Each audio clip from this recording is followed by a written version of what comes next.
हड़प्पाई चित्रकला। हड़प्पाई बर्तनों से वृक्ष, पीपल, नीम, पशु, लोथल से लोमड़ी, मानव हड़प्पा जाल के साथ चित्रित बर्तनों का उपयोग संभवतः व्यावसायिक दृष्टिकोण से किया जाता होगा।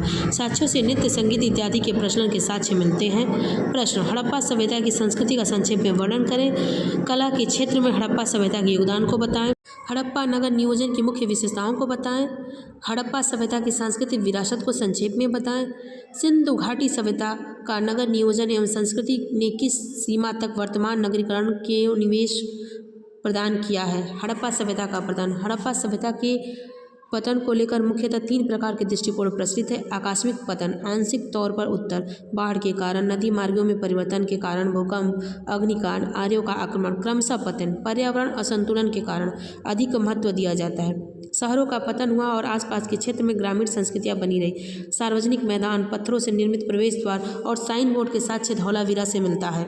मोहनजोदारो, सिंधु नदी 1922, हाथी दांत कपड़े के साक्ष्य सर्वाधिक, मुहर, स्नानघर, सभागृह, पशुपति मुहर। ताम्रपाषाण काल। कालक्रम के दृष्टिकोण से पाषाण काल के पश्चात, लेकिन भारत में नवपाषाण का विकास अलग अलग क्षेत्रों में अलग अलग कालखंडों में हुआ। चूंकि उत्तर पश्चिम भारत में सबसे पहले नवपाषाण काल का विकास हुआ, तो इस क्षेत्र में ताम्रपाषाण संस्कृति भी पहले आई और इसी क्षेत्र में सबसे पहले कांसे का प्रयोग हुआ और शहरी सभ्यता का विकास हुआ।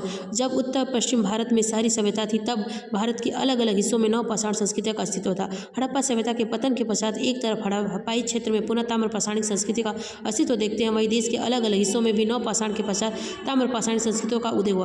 ताम्रपाषाण संस्कृति। हड़प्पाई क्षेत्र। हड़प्पा से पूर्व 3500 से 2600 BC। हड़प्पा के पश्चात 1900 से 1200। गैर हड़प्पाई क्षेत्र। आहार, Rajasthan, Kayath, Madhya Pradesh, Malwa, Madhya Pradesh, Jorwe, Maharashtra, OCP, BRW, PGW, NPBW। ताम्र नदियाँ। ताम्रपाषाण संस्कृतियों की समान विशेषताएं।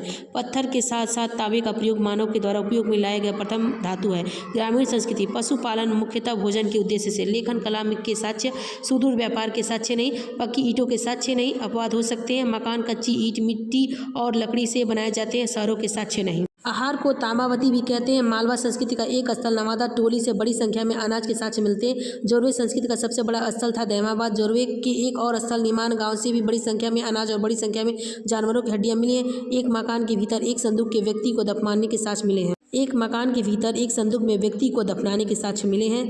प्राचीन भारत। पाषाण काल, हड़प्पा, ताम्रपाषाण। पुरातात्विक शोध।